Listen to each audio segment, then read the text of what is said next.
So the Allies win the war. Once the United States joins the war, they kind of tip the scales in favor of the Allies and help bring a quick close to the war. Um, in March of 1917, Russia withdrew from the war, though. Or actually, shortly after that, in 1917, Russia withdrew from the war. In March of that year, the Tsar, who's the guy in charge of Russia, stepped down. There were lots of problems with the government. There were problems back home. He decided he had had enough. He was done. He didn't want to do it anymore. So he stepped down from ruling government. There were lots of problems in Russia that we just talked about earlier. They had shortages. People were starving back home. People were mutinying on the front line. Nobody wanted to continue to fight. The new government that stepped in pledged to the Allies that they would continue the war, which was a huge problem because nobody else wanted to fight the war. So now people were angry at this new government. By 1917, 5.5 million soldiers were killed, wounded, or captured in fighting. The army, by and large, just refused to fight any longer. Either they disobeyed orders or they actually attacked their officers and refused to fight. In November of 1917, there was a revolution in Russia with Vladimir Lenin and the Bolsheviks. We will talk about that in chapter 30. By March of 1918, this new government under Lenin had signed a treaty ending the war with Germany. It was a treaty of Brest-Litovsk, and it gave up a large portion of Russian territory to Germany so they could get out of the war.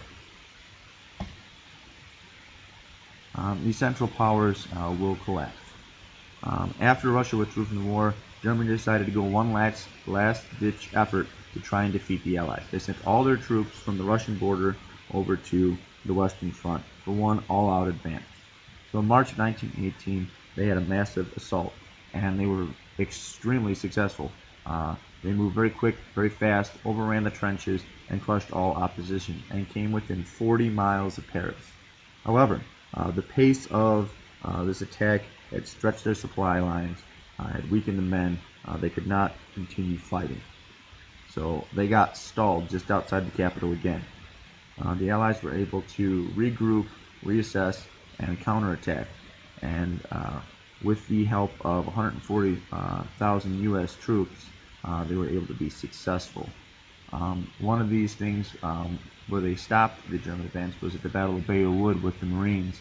The Marines had just gotten into the country, were heading to the front lines to fight. On their way there, the French, doing what the French always do best, was running away from the huge German assault. So as they're running away, they're screaming, "Retreat, retreat, retreat," to the Marines, and the Marines' reply is, "Retreat, hell, we just got here."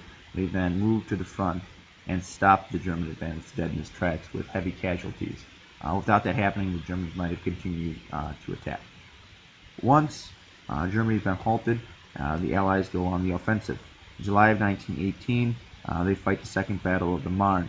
The Allies attack, and they begin to use a new strategy. They begin to use tanks en masse, supported by infantry, all at the same time moving together forward, using the tanks as shields until you get to the trenches, and it's highly successful. 2 million more U.S. troops will arrive and continue that surge to push the Germans back. And they begin pushing towards Germany. The Bulgarians and Ottomans surrender. October of 1918, there's revolutions in Austria-Hungary. They're tired of fighting the war. The people are tired of starving because they've been giving all the food to the soldiers. German soldiers are also tired of fighting. They begin a mutiny as well, go against their leaders. And the public is beginning to turn on the Kaiser. Same problems in Germany that they had in Austria-Hungary. They're not getting the grain, the food that they need, so people are starving in the streets. So on November 9, 1918, Kaiser Wilhelm II steps down and Germany becomes a republic. Armistice. A German representative and Marshal Foch of France signed an armistice in a rail car near Paris on November 11, 1918, also known as Armistice Day, which is where we get Veterans Day from. This car will become important again in World War II with Hitler. Now, the armistice is just an agreement to stop fighting until a peace treaty comes about. So this effectively will end the war. So the legacy of the war. 8.5 million soldiers had died, 21 million were wounded, and countless other civilians died. Basically, an entire generation was wiped out. Um, what that would be like is all of a sudden you woke up in America tomorrow and everyone in the high school was dead. The entire generation was just gone. People were completely disillusioned and horror-stricken at what had happened during the terrible war. Also, the countries of Europe, their treasuries were emptied. They spent all the money they had and more fighting the war. It cost $338 billion for the war, and that's in money back then. That'd be trillions today. On top of that, farmland was completely destroyed by the battles and the fighting. Homes, villages, towns wiped out, bombed out, completely destroyed. And the survivors really didn't know what all the fighting was for. No one had gained any territory. It just seemed pointless why they were fighting. A flawed peace. The Allies met and debate what should happen to Germany and their allies. So 32 countries met at the Palace of Versailles in France. Woodrow Wilson represented the United States, George Clemenceau represented France, David Lloyd George represented England, and Vittorio Orlando represented Italy. They were the big five. They were the allies who did most of the fighting, so they were going to dictate the terms of peace. Russia was not allowed there because they dropped out of the war, even though they fought in the majority of it. And Germany and her allies were not there either. And the reason for this is whatever they decided at the Palace of Versailles, that's what Germany was going to do, or they were going to start the fighting again. Wilson had an idea for peace, and it was called the 14 Points. Here you see the big four. Woodrow Wilson is here. This is David Lloyd George here. This is Clemenceau of France, and that's Orlando from Italy. Wilson's 14 points were for lasting peace. The first 4 points were to end secret treaties, open freedom of the seas for trade, and reduce armies and navies. So eliminate right away two of the underlying problems that caused World War I, and that was the treaties and the large armies and navies, that militarism. The fifth point would adjust colonial claims with fairness for the colonial peoples, so that would give them more rights and help them. The 6th through the 13th changed the borders in Europe and made new nations. So lots of places that were part of former big empires would now be their own independent countries, and they would determine for themselves what type of government they had. And then the 14th point was a general association of nations known as the League of Nations, where these nations would have representatives to get together to debate things rather than go to war, so try and find a peaceful solution. Unfortunately, that's not what happened. People thought that Wilson was off-key. People back home didn't like Wilson's plan because the Republicans in Congress were not allowed to go with him and had no say in it. So they were not going to approve this peace plan anyway. They didn't like it. The other countries in Europe didn't like it because it didn't punish Germany. They wanted to punish Germany, and they wanted Germany to pay for what they had done during the war.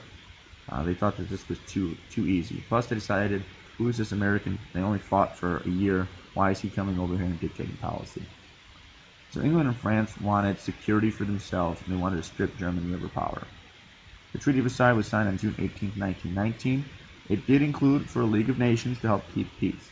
However, that's about the only thing it did from the 14 points. Germany was punished. It lost all of its territories overseas. They had severe restrictions on their military, what type of weapons, type of numbers they could have. And Article 231, probably the worst part of the treaty, said that Germany had to accept sole responsibility for the war, and they had to pay reparations to the Allies. This will become huge and will be one of the main points that causes problems that lead up to World War II. So all the colonies in Africa and the Pacific were declared mandates. They would be governed by the League of Nations until they could be granted their own independence. The problem with that is they never were. They were basically just turned into new colonies under the other European powers. New nations were created in Europe. Austria became its own separate nation, as did Hungary, and her empire was broken apart. Countries now like Czechoslovakia and Yugoslavia became their own independent states. The Ottomans lost their empire, it collapsed. Palestine, Iraq, and the Transjordan became British mandates, which were basically colonies. Syria and Lebanon would get into the French and were treated the same way. Changing territories. Russia lost huge tracts of land. They'd given them to Germany in the treaty to end the war, and then later on they became independent countries. So that was Poland and Romania, and then other countries that were formerly under Russian control now became their own independent states: Finland, Estonia, Latvia, Lithuania. So this is really a peace built on quicksand. It's going to lead to further problems and actually cause World War II. The United States rejected the treaty for the reasons I stated before. Most countries didn't trust this League of Nations, so they either didn't join or they didn't commit to it wholeheartedly. The United States signed its own separate treaty later on with Germany to end the war, and we sent no representatives to the League of Nations. And after this, the United States adopts a policy of isolationism, as in leave Europe to do itself. We're not going to fight wars for them again. Germany was very upset by the punishments. It was a hard pill for them to swallow, and they had lots of problems as a result of the war reparations in their country, which we'll talk about later. The colonies in Africa and Asia were angered. They didn't get the independence that they wanted. A mandate basically meant they were a colony. Italy and Japan were upset by the treaty. They thought they were going to be granted more territory for their help with the Allied victory, and they were not. So this is also going to lead to problems down the road. That ends chapter 29.